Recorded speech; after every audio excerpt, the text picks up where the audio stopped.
really just the combination steer maybe of what we've seen today so far. It's loaded with muscle.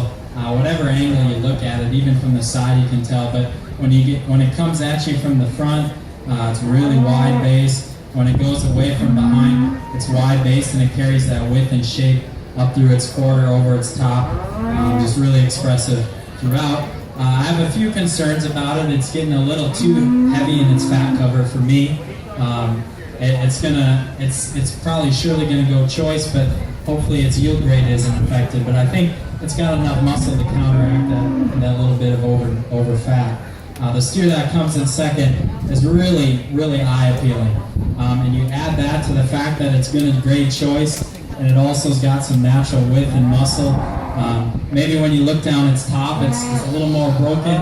It's not as bold in its top as the steer in front of it. But maybe an advantage it does have is that it's more structurally sound than the steer that wins the class. It's more flexible in its pasterns and its rear hock, and just really a really nice package for a steer. And you'd guess that maybe that one is about as efficient as they'll get on feed, because it's fat, it's really good structured, so it's not going to waste any energy getting to the bunk.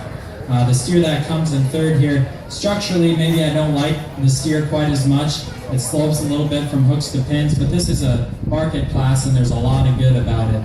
It's extremely big in its circumference of bone. It has plenty of shape and expression to its quarter and down its top. And if you read it in its brisket or its cod, whichever end, it's got plenty of fat cover to great choice. And I think maybe the advantage it has over the steer behind it is just pounds of muscle. There's more muscle on this steer.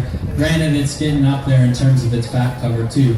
The steer that comes in fourth, for me, maybe just does not have as much pounds of edible product. Its yield grade's going to be pushing that 4 because it's well finished, and it just doesn't have that natural muscle shape, that natural width. It doesn't have the substance of bone as the steer in front of it. But it does have an advantage over